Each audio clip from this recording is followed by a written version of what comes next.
أما بعد فأعوذ بالله من الشيطان الرجيم بسم الله الرحمن الرحيم أولئك كتب في قلوبهم الإيمان وأيدهم بروح منه وقال الله تبارك وتعالى في مقام آخر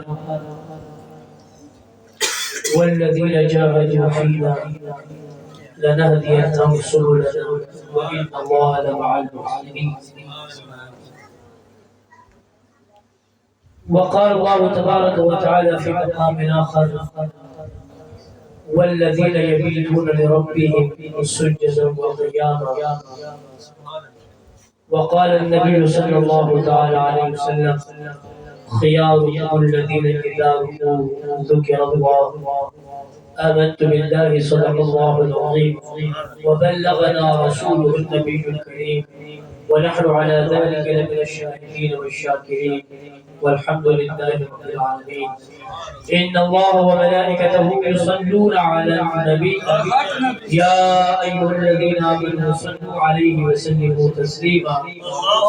اللهم صل على سيدنا ومولانا محمد معدن الجود والكرم منبع العلم والحلم والحكم وعلى آله وآله وسلم صلاة وسلام عليك يا سيدي يا حبيبي يا رسول الله صلى الله تعالى عليه وسلم وعلى آلك وأصحابك يا خاتم النبيين. لبيك لبيك لبيك يا رسول الله لبيك لبيك لبيك يا رسول الله لبيك لبيك لبيك يا رسول الله لبيك لبيك لبيك يا رسول الله. سبحان الله سبحان الله. حمد و ثنا کے بعد مسند حسان پر موجود علماء کرام ثناخوان رسول حفاظ و قراء حاضرین و سامعین و مستمعین اور عاشقان رسول اور عاشقان فنائے فی خاتم النبیین حضور قبلہ امیر المجاہدین رحمت اللہ تعالی علیہ. آج کی یہ محفل سعید دو نسبتوں سے ہے. ایک تو 11ویں شریف کی نسبت سے ہے حضور غوث العظم رضی اللہ تعالی عنہ کی ذات کو خراج عقیدت پیش کرتے اور حضور قبلہ امیر المجاہدین فنا فی خاتم النبیین صلی اللہ علیہ وسلم ان کے عرس کے تقریبات بھی ہیں. تو اسی اعتبار سے اس محفل کا اہتمام کیا گیا ہے. چند کلمات بڑی اہم اور بنیادی ہے اور اس کو آپ غور سے بھی سماعت فرما لیں اور اپنے دل میں ان کو محفوظ کر لیں. اور وہ یہ کہ حضور قبلہ امیر المجاہدین رحمت اللہ تعالی علیہ نے پوری زندگی درس و تدریس قال اللہ اور قال الرسول اور مسند رسول پر بیٹھ کر جو دین کی خدمت اور جو دین متین کا جو مقام بلند کیا یقیناً آپ داد و تحسین کے بھی مستحق ہے. اور اللہ رب کریم نے جو آپ کی ذات پر فضل و احسان فرمایا آپ کو جو خیرات حسنات برکات فیوزات اور مقبولیت عوام آپ کو عطا فرمائی وہ خطہ زمین میں بہت کم نفوس قدسیہ کے حصے میں.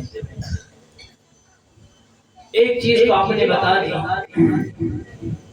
کہ علم جو ہے علم یہ اللہ کا نور ہے. علم کیا ہے؟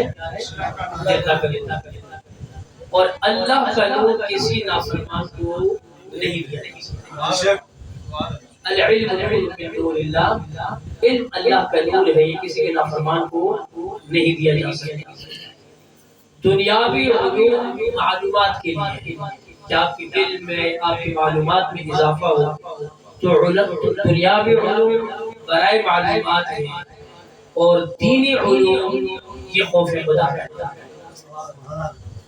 علماء سے کسی نے پوچھا کہ بھئی علم کیا ہے؟ فرمایا کہ خوف خدا یہ علم کا حصہ ہے۔ تو جو جتنا بڑا عالم دین ہوگا اتنا بڑے خوف خدا رکھنے والا۔ حضور غوث اعظم رضی اللہ تعالیٰ عنہ سن 461 ہجری سے لے کر 500 یا اس کے بعد کی ہجری تک بغداد شریف میں آپ نے 40 سال تک اسی دین مدین کی خدمت کی، اور منبر رسول پر بیٹھ کر آپ نے 40 سال کا خطبہ ارشاد فرمایا۔ تو اس لیے فرمایا کہ درست العلم حتی صرت خطبہ، فرمایا کہ میں نے علم کا درس، علم پڑھتا رہا علم کو پڑھتا رہا، یہاں تک کہ علم کے بدولت میں خطب بن گیا۔ تو آج بدقسمتی سے اولیاء کرام، ہمارے اسلاف، ہمارے صوفیاء کرام، ہمارے اقطاب قطب، اس دور کے اندر لوگوں نے ان کو اس طریقے سے ڈھانپنے کی کوشش کی کہ اس قسم کے جتنے بھی بیروبی آپ کو نظر آتے ہیں وہ علم سے عاجز نظر آتے ہیں، جبکہ شریعت یہ کہتی ہے کہ جس کے پاس علم نہیں وہ اللہ کا ولی نہیں بنتا۔ ولی اللہ کے لیے سب سے پہلی شرط کیا کہ وہ عالم دین ہے، کیا ہو؟ وہ عالم دین۔ اور حضور قبلہ امیر المجاہدین رحمۃ اللہ تعالیٰ علیہ، میرا تو ذوق بھی ہے اور یہ میرا وجدان بھی ہے اور یہ یقین بھی ہے کہ آپ جب خطبہ ارشاد فرماتے تھے تو پورے پاکستان کے اندر کوئی ایسا عالم نہیں کہ آپ کی بڑی کوشش کی کہ آپ کی گرفت فرما لیں، لیکن الحمدللہ اللہ نے علم پر وہ عبور عطا فرمایا، اللہ نے صرف و نحو پر آپ کو وہ مقام عطا فرمایا، اتنی مضبوط گرفت آپ کو اللہ رب کریم نے عطا فرمائی کہ وقت کا کوئی عالم آپ کا مقابلہ نہیں کر سکتا۔ یہاں تک کہ غیروں نے بھی کہہ دیا کہ اگر سنیوں میں ہم نے کوئی اتھینٹک عالم دین جو دیکھا ہے تو حضور امیر مجاہد نعرہ تکبیر، اللہ اکبر، نعرہ رسالہ، یا رسول اللہ، نعرہ حیدری، نعرہ غوثیہ، یا غوثیہ۔ تیرا پیر میرا پیر، دستگیر دستگیر، تیرا پیر میرا پیر، دستگیر دستگیر۔ اور جس مشن کو آپ نے لیا وہ ایسا مشن ہے کہ جو شخص اسے اپناتا ہے اللہ رب کریم اسے مقام عطا فرماتا۔ جس مشن کو آپ نے لیا اور جس مشن کو جس طریقے سے آپ لے کر چلے تو اس دور کے آپ سپاہی سالار ہیں، اس دور کے اللہ نے آپ کے ہاتھوں پر وہ علم عطا فرمایا اور دین متین کی اور ناموس مصطفیٰ کی صلی اللہ علیہ وسلم کی ہم کے تقدس کی آپ نے وہ آبیاری فرمائی کہ کوئی اور ایسی آبیاری نہیں کر سکتا، یہ اللہ نے وہ مقام عطا فرمایا۔ تو اسی وجہ سے آپ کے جتنے بھی خطبات ہیں حضور قبلہ امیر المجاہدین رحمۃ اللہ تعالیٰ علیہ، ہم نے بڑے علماء کو سنا، بڑے بڑے علماء کو 70 کے علماء کو سنا، 80 کے دہائیوں میں علماء کو سنا، 90 کی دہائیوں میں علماء کو سنا، مختلف علماء کو تقریر، وعظ و نصیحتیں اور مختلف صوفیاء کرام کی باتیں اور بیانات ہیں، لیکن امیر المجاہدین رحمۃ اللہ تعالیٰ کا سٹینڈرڈ اتنا اوپر تھا کہ وہ قال اللہ قال رسول سے نہیں چاہتے نہیں، یعنی وہ صحابہ سے نیچے بڑھ کر بات نہیں کرتے تھے۔ اگر کرامت ذکر کرتے تو صحابی کا نام ذکر کرتے، اگر علم کی بات کرتے تو صحابی کی بات کرتے، اور جنگ بدر کی آپ بات کرتے ہیں ہمیں اردو میں جنگ بدر یاد نہیں ہوتا، آپ پورے عربی کے ساتھ آپ پورے جنگ مشن تیرا مشن جاری رہے گا، تیرے نور سے انقلاب آئے گا، تیرے نور سے انقلاب آئے گا۔ پورے متون بخاری شریف کے مذاق ہے، بخاری شریف پورا متن اور اتنی تیزی کے ساتھ، یہ عربی کا متن پڑھنا کوئی آسان نہیں ہے، کوئی بندہ کھڑا ہو جاتا ہے نا کوئی عبارت پڑھے گا ایک غلطی اگر وہ کرے گا تو عالم دین کو پتہ چل جائے اس نے غلطی کر دی، تو آپ کو اللہ رب کریم نے اتنی گرفت عطا فرمائی، پتہ تھا کہ یہ علم ہے اور علم ہی کی بنیاد پر اللہ رب کریم نے مقام سے عطا فرما دیا۔ اور آپ نے جو خطبات ارشاد فرمایا آپ نے جو ارشادات آپ نے اپنے خطبے کے اندر ارشاد فرمائے، آپ نے ہمیشہ یہ فرمایا کہ لوگوں یا تو اللہ کے قرب کو حاصل کرو، اور اس لیے اس کے قرب کو حاصل کرنے کے لیے آپ کے ہم نے بڑے خطبات سنے جب درس نظامی پڑھاتے تھے اور آپ جامع نظامی کے اندر تھے تو طلباء کو اکثر فرمایا کرتے تھے کہ اپنے قلب اور قالب کی صفائی کرو.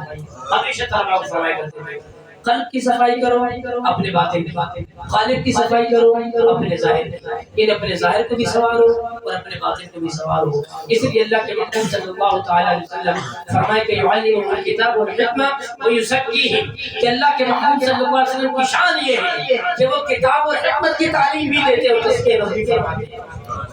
اور حضور قبلہ امیر مجاہد رحمۃ اللہ تعالی علیہ کی بارگاہ میں ہم نے یہ دیکھا کہ انہوں نے قلب کو بھی اجاگر فرما دیا، قلب کو بھی اجاگر فرما دیا، ظاہر کو بھی پاک فرما دیا، باطن کو بھی پاک فرما دیا. اگر باطن کو پاک نہ فرماتے تو ظاہر پاک کرنے والے کئی لوگ سامنے آئے، باطن پہ وہ آلودہ ہو گئے، لیکن جو ایک مرتبہ امیر مجاہدین کا ہو گیا قیامت سے ان کے دل آتا ہے. لبیک لبیک لبیک یا رسول اللہ، لبیک لبیک لبیک یا رسول اللہ، لبیک لبیک لبیک یا رسول اللہ. سبحان اللہ. آپ اکثر طور پر بخاری شریف کا یہ درس دیا کرتے تھے، آپ فرماتے تھے اللہ کے محبوب صلی اللہ علیہ وسلم 27 کروڑ فرماتے ہیں الا وان نجر اور الا وان فی جسدکم، اور یہ بخاری شریف کے اندر روایت ہے کہ بے شک انسان کے اندر ایک لوتھڑا ہے، الا ان فی الجسد مضغہ، اس کے اندر کیا ہے؟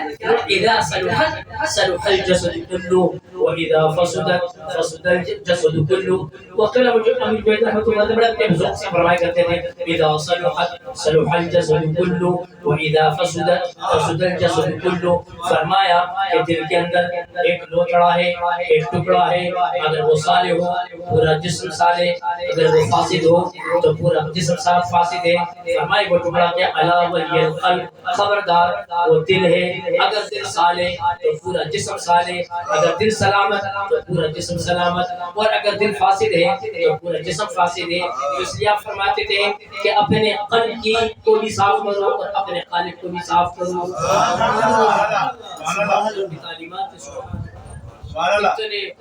اتنے شاگرد پاکستان کے اندر، میں ان کے صرف علم کی بات کرتا ہوں. ہم نے بڑے بڑے دیکھے ہیں، بڑے پیرانے نظام آئے، موروثی لوگ بھی آئے، آج بھی اپنی گدیوں کے اندر بیٹھے ہوئے ہیں، آج بھی وہ بات کرتے ہیں ان کے چاہنے والوں کی بڑی تعداد ہے، بڑے لوگ ہیں وغیرہ، لیکن پوچھو تو علم کہیں سے بھی نظر نہیں آتا، کوئی بھی نظر نہیں آتا. چل رہا ہوتا ہے موروثی کا نظام ہے، لیکن آپ کی بارگاہ میں جو آئے اسے علم سے محبت. اللہ اکبر. یہاں تک کہ بچہ جو دودھ پیتا بچہ ہے وہ یہ کہتا ہے کہ من سب نبی کے عربی یہ کلمہ ہے. اس سے پہلے اپنے علماء کو بہت کم سنا. یعنی مسلم شریف کی جو حدیث ہے، یعنی یہ تو زمانے سے حدیث کے اندر موجود ہے، لیکن ہم نے علماء کو نہیں سنا. ہم نے علماء کو بڑا کم سنا کہ اس حدیث کو، اس لیے کہ ہم نے علماء کی وہ بیانات سنے کہ جس کے اندر آپ صلی اللہ علیہ وسلم کے خطبات، آپ صلی اللہ علیہ وسلم کے مدینہ منورہ کے اندر آپ کا جو چلنا پھرنا، لیکن ہمیں احد کی پہاڑیاں کس نے دکھائی، ہمیں بدر کا میدان کس نے بتایا، ہمیں بنی مصطلق کا میدان کس نے بتایا، ہمیں عظیمت کی راہ کس نے بتائی. من سب نبی الفقر جب اللہ مجاہد رحمۃ اللہ تعالی علیہ، اس لیے چھوٹے چھوٹے بچوں کے من سب نبی من سب نبی چھوٹا بچے بھی اس کی زبان پر بھی یہ حدیث رسول مثلا اس کی زبان کے اندر قائم ہے. یہ اللہ رب کریم نے برکت عطا فرمایا اپنی زبان سے، وہ کلمات جاریہ اور وہ کلمات متبرکہ جاری فرما دی ہے کہ وہ قیامت تک کے لیے چلے جذبات اسی طریقے سے قائم ہوتا ہے. سبحان اللہ. یہ اللہ نے آپ کو مقام عطا فرمایا. اور آپ اکثر فرمایا کرتے تھے کہ کسی کا ذکر کرنا، میں قبلہ امیر مجاہد رحمۃ اللہ علیہ کی ایک چیز میں آپ کو بتا رہا ہوں. ایک چیز وہ خطبات ہم نے ان کے سنے کہ شاید آپ میں سے بہت کم لوگوں نے سنے. جس زمانے کے اندر وہ درس دیا کرتے تھے اور وہ یعنی عوام الناس میں نہیں آتے، جب وہاں پر درس نظامی پڑھاتے تھے طلباء کو یا مختلف مقامات پر تقاریر ہوا کرتی تھی، آپ کے اقبال سے بڑی محبت تھی، آپ کو رومی سے بڑی محبت تھی، آپ کو جو نا بڑے امیر درد ہو گیا. اس کے بعد یہ جو بڑے بڑے شعراء ہیں ان سے آپ کو بڑی محبت تھی، ان کو بڑا کوٹ کیا کرتے تھے. تو اس زمانے کے اندر آپ کی ہم نے باتیں سنی.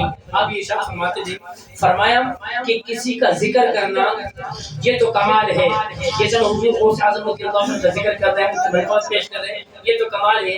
فرمایا سب سے بڑا کمال یہ ہے کہ ان کے ذکر سے زیادہ ان کی تعلیمات کو آپ ان کی جو تعلیمات کی فرمایا کہ صاحب عرس کی، صاحب منقبت کی، صاحب کردار و اطوار کی، آپ ان کی تعلیمات کو عمل کریں، ان کی تعلیمات کو اپنائیں۔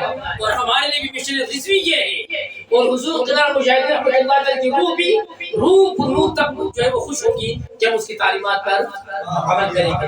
اور انشاءاللہ ہم نے یہ عزم کیا ہوا ہے اور ہم نے یہ وعدہ کیا ہوا ہے، انشاءاللہ قدر مجاہد رحمۃ اللہ تعالی کی تعلیمات پر ہم عمل کریں گے۔ دنیا کی کوئی طاقت ہمیں خرید نہیں سکتی، ہم نے اپنا سودا بازار مصطفیٰ صلی اللہ علیہ وسلم۔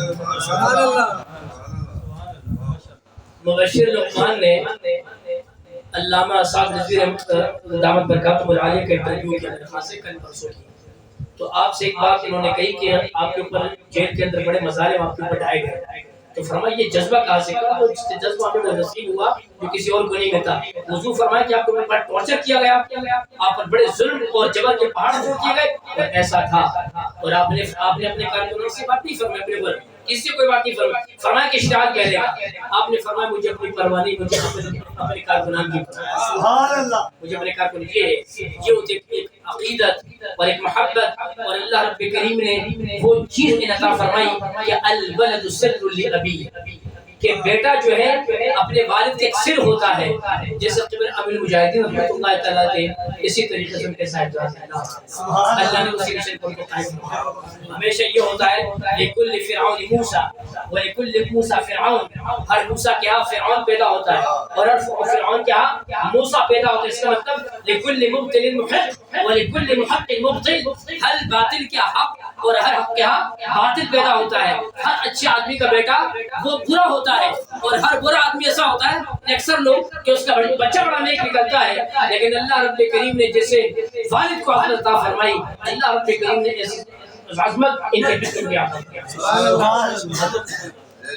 تو آپ نے خاص طور پر ارشاد فرماتے تھے، حضرت غوث اعظم رضی اللہ عنہ کے حوالے سے فرماتے تھے، فرمایا کہ حضرت غوث اعظم رضی اللہ عنہ کو اللہ رب کریم نے جو مقام عطا فرمایا وہ اسی بنیاد کے اوپر آپ پہلے حضرت غوث اعظم رضی اللہ عنہ کے علم ظاہر کو بیان فرماتے تھے، پھر علم باطن کو بیان فرماتے تھے، اور آپ نے اللہ کے محبوب صلی اللہ علیہ وسلم کی حدیث کو نقل فرمایا کہ جو ہے کہ جو من تفقہ ولم يتصوف فقد تفسق، جس نے فقہ کا علم حاصل کیا، جس نے شریعت کا ظاہری علم حاصل کیا اور تصوف سے دور رہا، تو فرمایا کہ اس نے جو فاسق ہوا، ومن تصوف ولم يتفقہ فقد تزندق، اور جس نے جو ہے وہ تصوف علم حاصل کیا اور علم ظاہر علم شریعت یہ حاصل نہیں کیا، فرمایا کہ وہ زندیق ہوا۔ ومن جامع بینہما، اور جس شخص نے ان دونوں کو جمع کیا، یعنی علم ظاہری کو اور علم باطنی کو، یقیناً وہ مراد کو پہنچا۔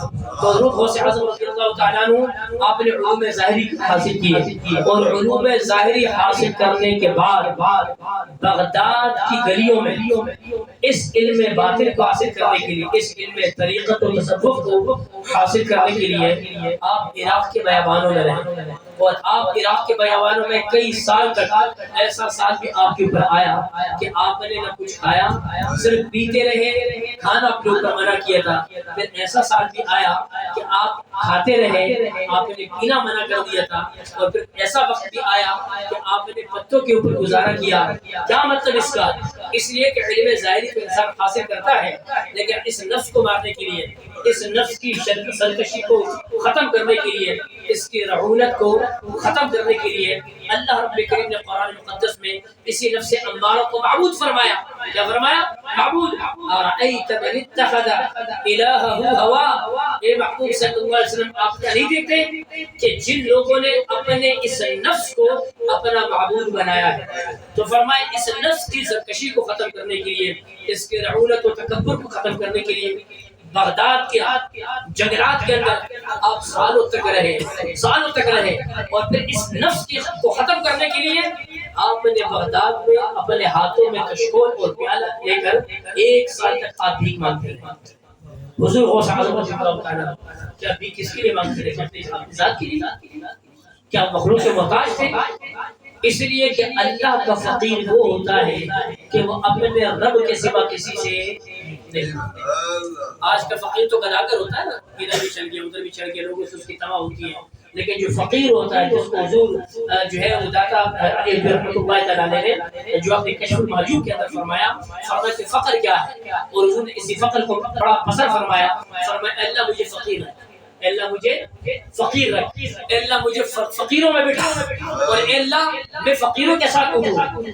فقیر وہ ہوتا ہے کہ جو اپنے رب سے اس کا تعلق اتنا مضبوط استوار ہو جاتا ہے کہ فنا فی اللہ کے اس مقام پر پہنچ جاتا ہے کہ غیر اللہ کا تصرف ختم ہوتا ہے، سبحان اللہ، وہ فقیر ہوتا ہے۔ تو حضور اس فقر سے محبت فرمائی تو حضرت غوث اعظم رضی اللہ تعالیٰ عنہ نے آپ نے اس فقر کو اختیار کیا اور 1 سال تک بھیک مانگتے رہے، یعنی بغداد کی سرزمین پر، تاکہ اس نفس کی رعوت اور اس کے تکبر کو ختم کر سکے۔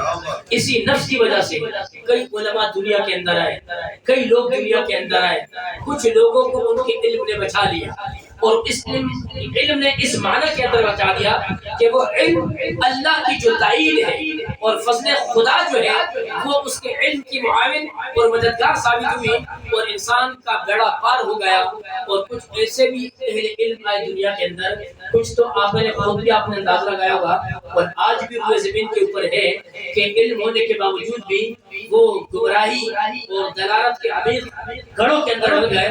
تو معلوم یہ ہوا کہ علم انسان کو بچاتا نہیں، علم انسان کو نہیں بچا سکتا۔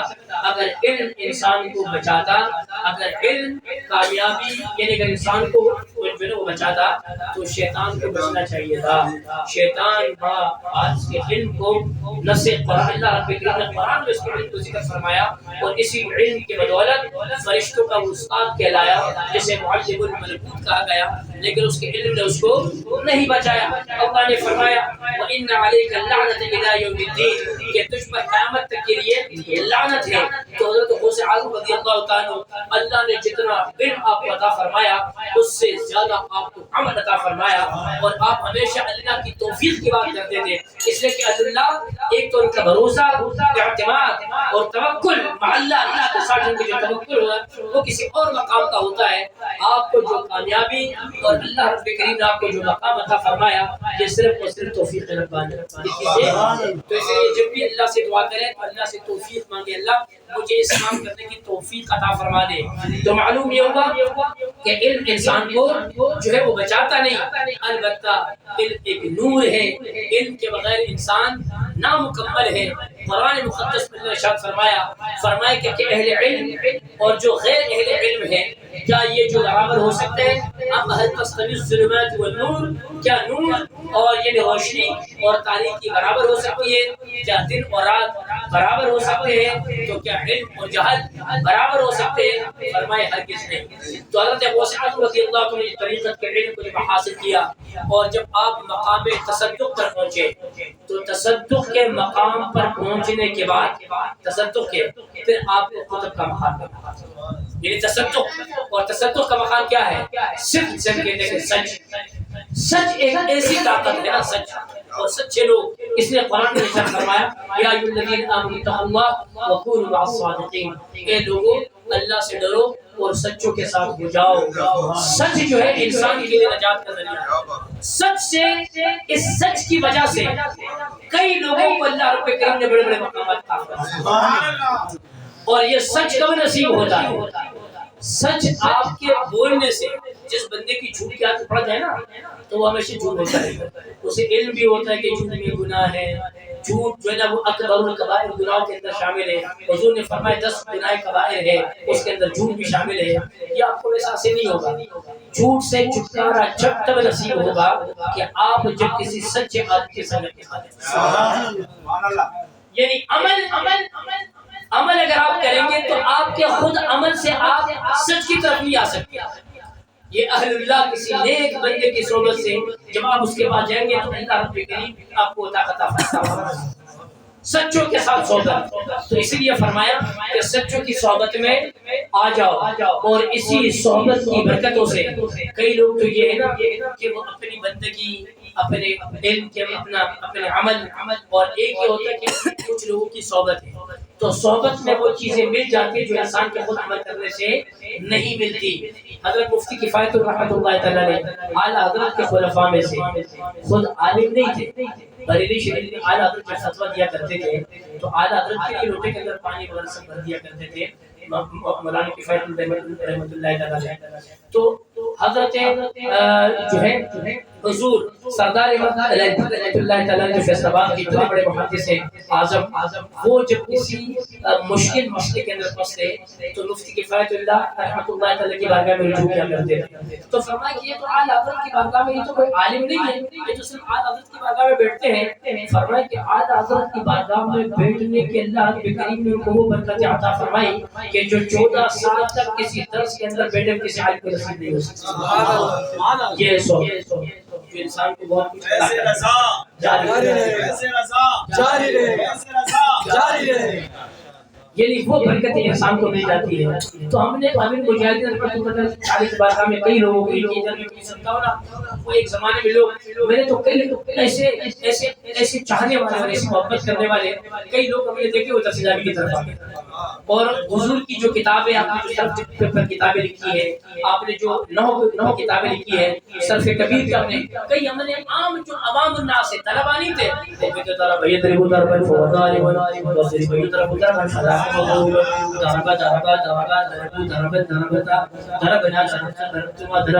یہ کوئی محبت کہاں سے پیدا ہوئی؟ کیونکہ حضور کا جب تقریر فرماتے تھے تو ان چیزوں کو نوٹ کیا کرتے تھے. تو یہ ذوق پیدا کرنے کے لیے اپنے چاہنے والوں میں ایک علم کی جو ہے نا ایک ذوق اور اس کے معیار کو پیدا کرنے کے لیے الحمدللہ حضور سے محبت کرنے والے اور قبلہ امیر مجاہدین اللہ سے محبت کرنے والے کئی لوگ ہیں کہ جو پہلے ان کا رخ بازاروں کی طرف تھا اب ان کا رخ مدارس کی طرف مدارس کی طرف آگے ہوتی ہے. آپ بولے تو عالم جو ہے ایک وقت کا جو ولی جب عالم جب کام کرتا ہے سبحان اللہ تو پھر دیکھتی دنیا میں سبحان اللہ دنیا تو حضرت غوث اعظم رضی اللہ عنہ کو مقام عطا فرمایا. اور یہ بتا دوں اہم چیز بنیادی یہ ہے کہ علم کے ساتھ یعنی حضور داتا نے جو رحمۃ اللہ تعالیٰ نے کشف المعجوب کے اندر لکھا ہے، فرمایا کہ یہ ایسا مقام ہے کہ انبیاء کرام کی 8 ایسی خصلتیں ہیں کہ اللہ رب کریم کے اولیاء اعتبار کو عطا فرما دیتا ہے. نبوت کا دروازہ بند ہو چکا، نبوت کا دروازہ بند ہو چکا. آپ سب سے آخری نبی ہے، یہ امت آخری امت ہے. میرے ساتھ کہے کتاب اللہ آخری کتاب ہے، اس کے بعد کوئی امت نہیں آنے والی، اس کے بعد کوئی کتاب نہیں آنے والی. اور اللہ کے ان سے آخری جو نبی ہے اب جو علم کو جو منتقل کرنے کا اور اس وراثت علمی کو آگے بڑھانے کی ذمہ داری کس کی ہے؟ علماء ظاہر کی اور علماء باطن کہ جو طریقہ سے تعلق رکھتے ہیں، جو ظاہر شریعت سے تعلق رکھتے ہیں، یہ جو ہے یہ علماء کی ان کی ذمہ داری ہے اور پھر اس بات اس چیز کو وہ آگے بڑھاتے ہیں. تو قبلہ کو مجھے رحمۃ اللہ تعالیٰ اس علم کو اس ذوق کو آگے بڑھانے کے لیے آپ اکثر فرمایا کرتے تھے. اور ایک آپ نے بڑی پیاری ارشاد فرمائی، آپ نے فرمایا سنو، میری پنجابی میں کس اسٹائل ہوا کرتا تھا کہ اردو مجھے پنجابی نہیں آتی تو آپ فرماتے تھے کہ جو پھلدار کرتا فرمایا کہ وہ جھکا ہوا ہوگا. فرمایا جو پھلدار ہوگا، جس کے اوپر میوہ لگا ہوا ہوگا، جس کے اندر پھل ہوں گے تو فرمایا وہ جھکا ہوگا. جو علم ہوگا صحیح معنی کے اندر وہ عاجزی اور انکساری کرنے والا ہوگا. اور آپ نے دیکھا جو درخت ہوتے ہیں، یہ جو کیکر کے درخت ہوتے ہیں وہ بے ترتیب ہوتے ہیں، بے ڈنگے ہوتے ہیں اور ان کی شاخیں الٹی سیدھی جو وہ نکلی ہوئی ہوتی ہیں، بڑے عجیب سا لگا ہوتا ہے، دیکھنے کو کو دل نہیں چاہتا. اور جو ترتیب جو منظم جو درخت ہوتے ہیں پھلدار اور لگے ہوئے ان کے خوشے لگے ہوئے کتنے تھے. تو فرمایا کہ اہل علم کی اور ایک جاہل کی بھی مثال ہے. فرمایا کہ جاہل کی مثال یہ ہے کہ جس طریقے سے کانٹے دار درخت، اور فرمایا اہل علم کی مثال یہ ہے جیسے پھلدار ہو. جتنا علم ہوگا اس نے فرمایا غوث اعظم رضی اللہ عنہ فرمایا کہ جتنا علم ہوگا اتنی عاجزی بڑھے گی، جتنا علم ہوگا اتنی عاجزی بڑھے گی. اور فرمایا کہ انسان کی جتنی عمر بڑھے گی تو اس کی سخاوت اتنی بڑھے گی. سبحان اللہ. فرمایا کہ ہم تو یہ نہ کہ ہماری عمر بڑھتی ہے تو ہماری جو طلب ہے نا، ہماری جو بڑی طلب ہے اور جو اپنا حرص ہے وہ بڑھتا ہے. لیکن صوفیاء کرام کہتے ہیں کہ جب ان کی عمر بڑھتی ہے تو ان کی سخاوت بڑھ جائے گا. علم بڑھے تو عاجزی بڑھے، اور عمر بڑھے تو سخاوت بڑھے، اور ظاہر بات ہے وہ تو سخی ابن سخی ہے، وہ سخی ابن سخی ہے۔ اللہ کے محبوب صلی ایک مرتبہ حضرت علی رضی اللہ تعالیٰ عنہ دمشق یعنی آپ چلے گئے ایک مقام پر، تو وہاں پر کچھ لوگوں کو آپ نے حاتم طائی کا ذکر کرتے ہوئے سنا، مولا کائنات حاتم طائی کا ذکر کرتے ہوئے سنا۔ کچھ لوگ کہہ رہے تھے کہ حاتم طائی اتنے بڑے سخی تھے، اس کے محل کا ایک بہت بڑا دروازہ تھا، جو شخص آتا حاتم طائی اسے عطا کرتا۔ کسی نے کہا ہم کے جود و سخاوت کے اعتبار سے ہم اپنی کتابوں کے اندر پڑھتے حاتم طائی کی مثال دی جاتی ہے۔ مولا کائنات سامنے فرمایا تم حاتم طائی کی بات کرتے ہو، فرمایا کہ اس کے محل کا بڑا دروازہ تھا، جو بھی سائل آتا نافراد و محروم نہیں لوٹتا۔ فرمایا کہ تم حاتم طائی کے دروازے کی اور سخاوت کی بات کرتے ہو، آؤ میرے محبوب صلی اللہ علیہ وسلم کی سخاوت کی بات دیکھو۔ فرمایا کہ اللہ کے محبوب صلی اللہ علیہ وسلم کے مان کے فرمایا کہ وہ 10 دروازے تھے، کتنے 10۔ اگر کوئی سائل ایک دروازے سے آتا اللہ کے محبوب اسے عطا فرما دیتے، وہی سائل دوسرے دروازے سے آتا اللہ کے محبوب اسے عطا فرما دیتے، وہی سائل ایک ہی ہے، دروازے 10 ہے، اللہ کے محبوب نے منع نہیں فرمایا۔ اگر وہ 10 دروازے سے آتا اللہ کے محبوب اسے نواز دیا کرتے، اور اللہ کے وسلم جب ایک مرتبہ نوازتے سبحان اللہ دوبارہ اسے ساجدار ختم نبوت زندہ باد، ساجدار ختم نبوت زندہ باد، زندہ باد۔ تو فرمایا کہ جب علم بڑھتا ہے تو عاجزی بڑھتی ہے، کیا عاجزی۔ اور جب آپ دیکھو کوئی کہ اہل علم ہے اور تکبر اور رونت اور فخر اور ریا یہ چیزیں اگر اس کے اندر پیدا ہوئی ہے تو سمجھ جانا کہ اس علم نے اس کو فائدہ نہیں دیا۔ اس کے حضور نے ارشاد فرمایا، دعا فرمائی آپ نے مشکوٰۃ المصابیح کے اندر کہ اللہم انی اسألک من علم ينتفع، اے اللہ میں تجھ سے سوال کرتا ہوں ایسے علم کی جو نفع ہے، ایسے علم کی جو نفع دے۔ مطلق علم کی آپ نے بات اچھا نہیں فرمائی، علم نافع کی بات فرمائی، کس کی؟ علم نافع۔ اور آپ نے جو غلط کی بات کی بچے کی، قرآن میں اللہ رب کریم نے مطلق بچے کی بات نہیں فرمائی، ولد صالح کی بات فرمائی۔ کیا ولد؟ یعنی اللہ مجھے بچہ عطا فرما، لیکن بچہ ایسا جو نیک جو صالح ہو، جو صالح ہو، علم ایسا ہو کہ جو نافع ہو، وہ علم جو اسے گمراہی کی طرف لے جائے۔ آج بھی آپ نے نام سنے ہوں گے محمد علی انجینئر جو بکواسات کرتا ہے کہ جس کو بڑا گھمنڈ ہے، اور کئی اس طرح سے بڑے بیروقے دنیا کے اندر جو گھومتے ہیں کہ جو بزرگان کے گستاخ ہیں، جو انبیاء کرام کے گستاخ ہیں، اور جو ہمارے کابرین کے گستاخ ہیں۔ آج کل کے دور کے لوگ اتنے بڑے عالم ہو گئے کہ 1400 سال تک جو دین اور جو طریقہ اور جو مسلک اور جو منہج جس دور کے اوپر آ رہا تھا، آج یکجہ انکار کیا جا رہا ہے، اور کہا کہ دین وہ ہے کہ جو ہم نے سمجھا۔ اس سے پہلے سارے معذر لوگ سارے جو خوب تھے، تو کہنے کا مقصد یہ ہے کہ کسی کو تھوڑا سا علم آ جائے تو پھر اس کے بعد اس کے اندر تکبر، اور جب یہ تکبر آتا ہے تو انسان کو گمراہی کی طرف اسے لے جاتا ہے۔ تو حضرت غوث اعظم رضی اللہ عنہ کے مقام، اور پھر دعوت اللہ کے محبوب کی سخاوت کے عالم کا، تو حضرت غوث اعظم رضی اللہ عنہ کی سخاوت کے بھی عالم کے سبحان اللہ اکبر۔ آپ نے اپنے جو ہے وہ قصیدہ غوثیہ کے اندر بھی اس سخاوت کی طرف اپنی ذریعے بات ارشاد فرمائی ہے۔ مطلب کے اندر عربی کے اندر ایک مرتبہ ایسا ہوا کہ آپ کے دور کے اندر ایک شخص تھا جو گانے گایا کرتا تھا، بڑا بہترین گلوکار تھا اس زمانے کے اندر۔ جیسے آج بھی گلوکار نا مختلف گلوکار وہ ہوتے ہیں اور وہ گائیگی کرتے ہیں، مختلف محفلوں کا حصہ بنتے ہیں، تو ایک گلوکار تھا، بڑی اچھی اس کی آواز تھی۔ آپ نے فرمایا کہ اے نوجوان تمہاری آواز بڑی خوبصورت ہے، اس آواز کو اللہ اس کے رسول کے ذکر کے لیے استعمال کرو۔ تو اس نے کہا کہ نہیں حضور میں نہیں کروں گا۔ اس نے کہا کہ آپ مجھ سے جلتے ہیں، یعنی آپ کا اعتراض کہ آپ مجھ سے جلتے ہیں، تو آپ نے جو ہے وہ خاموشی اختیار فرمائی، فرمائی میں اس کو چھوڑوں گا نہیں۔ وہ شخص ایک زمانے تک گاتا رہا، گائیکی وغیرہ سب کرتا رہا، لیکن آپ کو تو پتہ ہے نا کہ حی اور قیوم کس کی ذات ہے؟ اللہ کی۔ قیوم و قائم رہنے والی ذات کس کی ہے؟ اللہ کی۔ اللہ کے سوا پچھلے زمانے والوں کو تغیر و تبدل ہے، انسان کی زندگی میں بدلاؤ ہے، تبدیلی ہے۔ آج میں اس عالم میں ہوں، کل پتہ نہیں میری کیا شکل ہو جائے، پرسوں میں کیسا ہوں۔ ایک حالت پر رہنے والی ذات صرف میرا رب کی ہے۔ وہ شخص یہ سمجھتا رہا کہ پوری زندگی اور عمر بھر اس طریقے سے میں گائیکی وغیرہ سب کرتا رہوں گا۔ وہ گاتا رہا، وقت گزر گیا اور اس کی آواز کے اندر وہ مٹاس ختم ہونا شروع ہو گئی، بڑھاپا آنا شروع ہوا، اور یہاں تک کہ مارکیٹ میں اس کی ویلیو ختم ہو گئی. اب لوگوں نے اس کو بنانا چھوڑ دیا. وہ جتنے پیسے کماتا اپنے گھر والوں کو لا کر دیتا, لیکن جب اس نے گھر والوں کو پیسے بند کر دیے تو گھر والوں نے اس کا کھانا پینا بند کر دیا کہ اب پیسے نہیں آ رہے تو کھاؤ گے پیو گے بھی نہیں. یہاں تک کہ وہ شخص جو زمانے کے دفعہ گلوکار تھا اور آپ نے نصیحت بھی فرمائی تھی, اس نے کہا نہیں آپ اسے جانتے ہیں. تو پھر ایک ایسا وقت آیا کہ اس شخص کے پاس کپڑے ختم ہو گئے, یہاں تک کہ وہ پیبند شدہ کپڑے پہننے لگے وہ گلوکار. پھر ایک ایسا وقت آیا کہ اس کے وجود پر سے مکمل کپڑے ختم ہو گئے اور اس کا جسم جو ہے وہ نہیں لاغر ہو گیا, اور اب کمزوری کے باعث اس حالت کو پہنچا کہ لوگ اس کے قریب جانے سے کتراتے, اس کا جسم جو کہ بدبودار ہو گیا. اس شخص نے یہ کہا کہ زندگی میں ہی میرے رشتہ داروں نے مجھے چھوڑ دیا ہے اور زمانے والے مجھے پوچھ نہیں رہے, میری گلوکاری اور میری آواز کے اندر دم ابھی باقی نہیں رہا. اور اس نے کہا کہ مجھے ڈر ہے اگر میں ان لوگوں کے بیچ میں انتقال کر گیا تو مجھے جو وہ قبرستان تک بھی لے جانے والے کوئی نہیں ہوں گے, مجھے زندگی میں پوچھنے والے نہیں, تو میرے مرنے کے بعد مجھے لوگ کیسے پوچھیں گے. وہ خود چلا گیا اور ایک قبرستان میں جا کے بیٹھ گیا. اللہ اکبر. قبرستان میں بیٹھنے کے بعد اچانک دیکھا کہ حضور شیخ محی الدین عبد القادر الجیلانی رحمۃ اللہ تعالی اپنے ایک جو مرید آپ نے ایک مرید کو کچھ پیسے دیے اور آپ نے فرمایا کہ فلاں مقام کے اوپر ایک شخص ہے.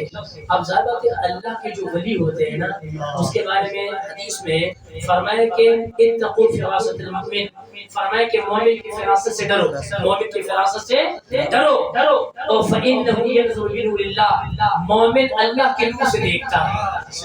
اللہ کا جو ولی ہوتا ہے جس طریقے سے وہ رہتا فرش زمین پر ہے لیکن اسے عرش ولی کی خبر بھی ہوتی ہے, اسے عرش کی خبر ہوتی ہے. تو یہ حضرت غوث اعظم رضی اللہ عنہ اپنی ولایت سے آپ نے روحانیت سے باپ لیا تھا. آپ نے اپنے مرید کو کچھ پیسے دیے, فرمایا جو قبرستان اور اس شخص کو دے دو.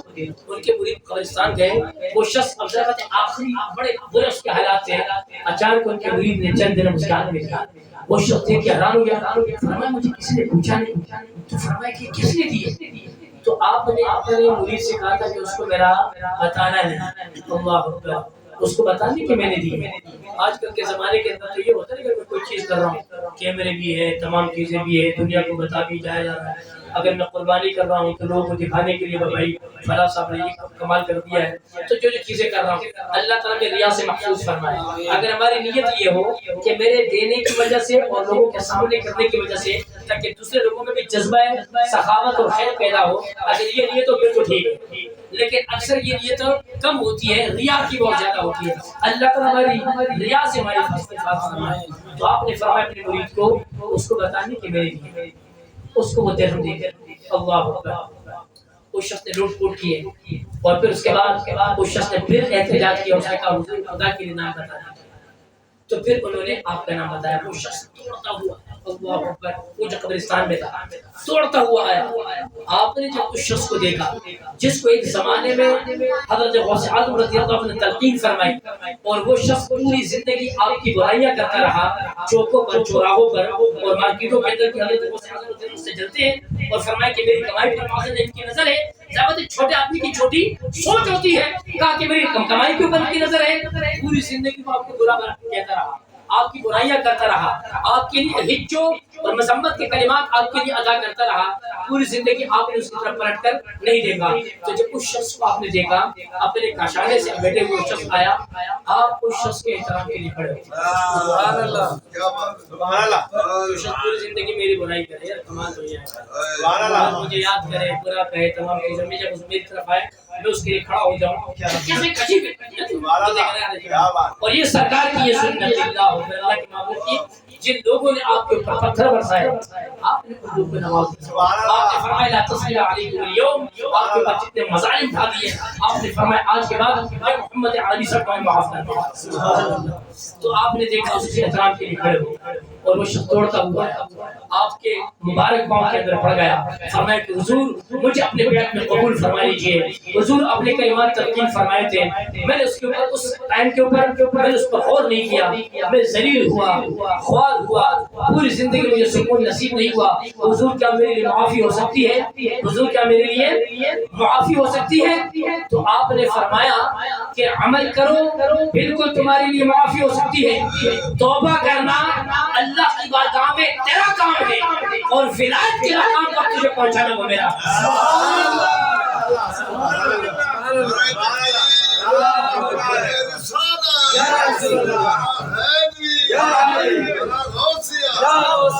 تیرا پیر میرا پیر, دستگیر دستگیر, تیرا پیر میرا پیر, دستگیر دستگیر. یعنی یہ نہیں فرمایا کہ تمہاری توبہ قبول نہیں ہے تو تم بڑا پاپی ہے, تم تو بڑے فاسق اور فاجر ہو, دفع ہو جاؤ, دور ہو جاؤ. اللہ اکبر. اس لیے کہ صوفیاء کرام کے مشرب یہ وتیرہ ہے کہ وہ اپنے پاس سوئی رکھتے ہیں, وہ قینچیاں نہیں رکھتے. سوئی کا کام کیا ہے؟ جوڑنا. کیا جوڑنا. اور قینچی کا کام کیا ہے؟ توڑنا, کاٹنا. تو صوفیاء جوڑنے کی بات کرتے ہیں, وہ کاٹنے کی بات نہیں کرتے. وہ تو کسی طریقے سے بندہ جڑ جائے. حضرت بایزید بستامی رحمۃ اللہ تعالی علیہ نے جب دیکھا اس زمانے کے اندر ایک خاتون, ایک طوائف, ایک فاحشہ جو پوری زندگی وہ زنا کرتی رہی اور انتہائی خوبصورت ایک فاحشہ تھی, اور ایک مقام کے اوپر جو ہے نا وہ لوگ اس کا ریٹ وغیرہ مقرر کیا کرتے تھے, کوئی 2 درہم, کوئی 4 درہم, کوئی 6 درہم اس زمانے کے اندر. تو ایک مرتبہ حضرت بایزید بستامی رحمۃ اللہ تعالی علیہ اس مقام پر چلے گئے. آپ جب اس مقام پر گئے تو لوگوں نے آپ کی طرف دیکھا, ارے حضور یہاں کیا کر رہے ہیں؟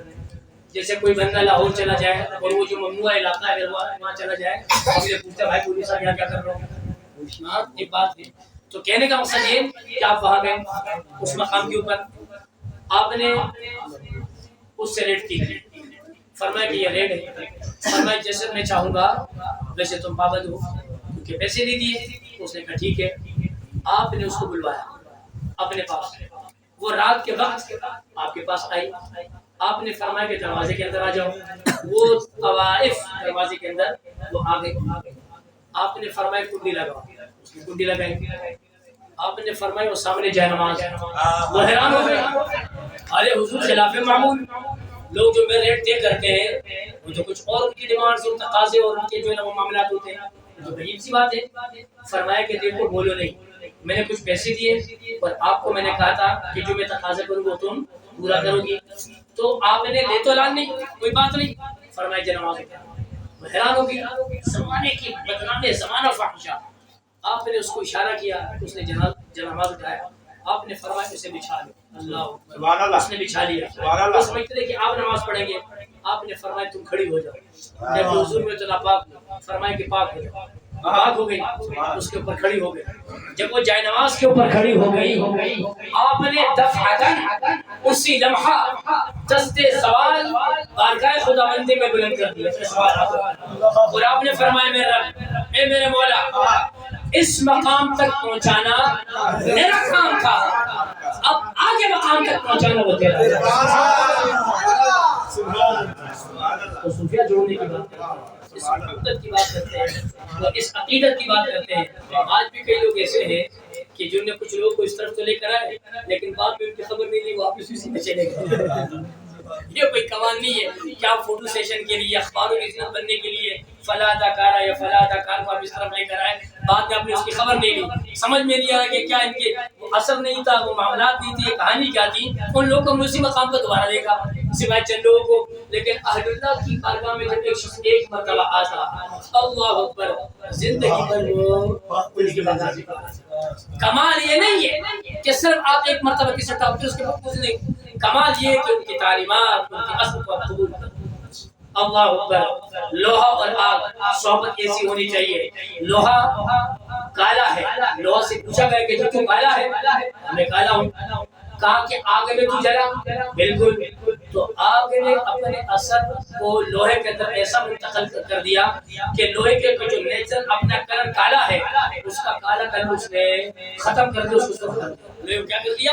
سرخ۔ اور لوہا جو انتہائی اپنی صلابت اور اپنی پختگی اور اپنی سختی کے اعتبار سے ایک مثال ہے، تو آگ نے اپنے اثر کو ایسا چھوڑ دیا کہ جب لوہا آگ کے اندر جب صحیح طریقے سے پکتا ہے تو مڑتا بھی ہے نہیں، مڑ جاتا ہے۔ تو آگ کے اثر نے اس کو منتقل کر دیا۔ تو لوہے نے کہا کہ یہ کیا ہوا؟ کہا کہ آگ میں حرارت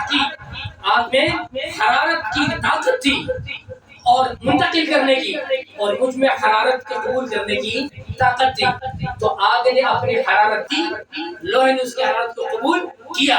ایک ہوتا ہے کہ فیض، اور ایک ہوتا ہے مفید فیض دینے والا، اور ایک ہوتا ہے مستفیض فیض لینے والا۔ فیض دینے والے کا فیض تبھی جا کے آگے جا رہے گا کہ جب فیض دینے والے فیض کو قبول بھی کرے، اس کا وجود بھی اسے قبول کرے۔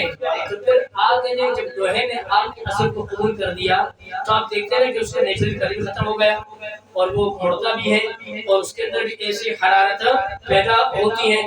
آگ جلاتی ہے تو گرم لوہا بھی مڑتے وہ جلا دیتا ہے، آگ جلاتے تو یہ بھی جلا۔ تو اس لیے فرمایا کہ صحبت صالح ترا صالح کنت، صالح کی صحبت تمہیں صالح بنا دے گی۔ صحبت طالح ترا طالح کنت، اور طالح کی جو صحبت ہے برے کی وہ تمہیں برا بنا دے گی۔ جیسا اثر ہوگا نفس ایسا ہی قبول کرے گا۔ تو اللہ رب کریم نے ان اولیاء کبار کی بارگاہوں میں بہت خوب برکتیں رکھی ہے کہ انسان جب ان کی بارگاہ سے ملصق ہو جائے اور ٹچ ہو جائے تو یقین جانے برکتیں انہیں نصیب ہے۔